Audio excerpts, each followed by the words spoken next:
What's up, Falcons Nation? It's your boy Jew coming at you guys with another Atlanta Falcons video. In today's video, I would like to give you guys some NFL breaking news. But if you're new to the channel, please hit that subscribe button, hit that like button so you'll know when I've done Atlanta Falcons content or NFL content.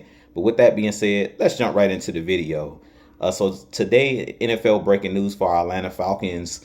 Right tackle Kaleb McGary did go down in practice today with a apparent leg injury. They said he was helped off on a cart and he couldn't really put no weight on his leg, so that's not good news.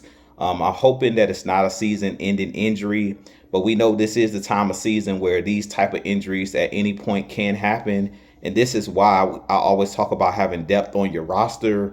We do have Storm Norton as that swing tackle. As you guys know, Kaleb McGary was paid this offseason to an extension signed by our Falcons, and he is the blind side for Michael Penix Jr., being that Michael Penix Jr. is a left-handed quarterback and him playing that right tackle position.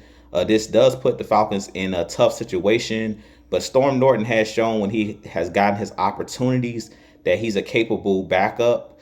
Another option that the Falcons could have is moving guard Matthew Bergeron out to right tackle. He did play tackle at Syracuse before he was drafted into the NFL, and he was a really good tackle in college. Now, I don't believe that the Falcons will, put Matthew Bergeron out there at tackle because he's familiar with playing that right guard position at this point. But you never know what the Falcons may do in this situation. They may have to scramble. I'm thinking they're going to go with Storm Norton because he's the guy who's been playing that swing tackle role, and he's shown to be capable over the last couple of years as that backup guy.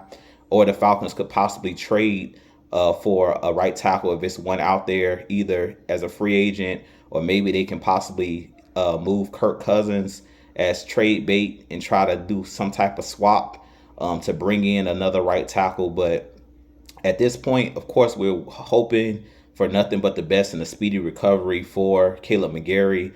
The factors of how severe the injury hasn't come out, but him not being able to put weight on his leg sounds like it could possibly be bad. Of course, knock on wood, we're wishing for nothing but the best for him and a speedy recovery. But with that being said, you guys give me your thoughts on where the Falcons will turn at this point.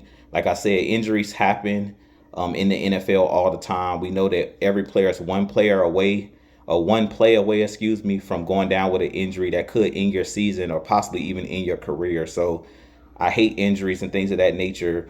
Wishing Kaleb McGary the best. At this point, they stated that the Falcons players gathered around him and things of that nature. So that's what makes me think that it could be a severe injury.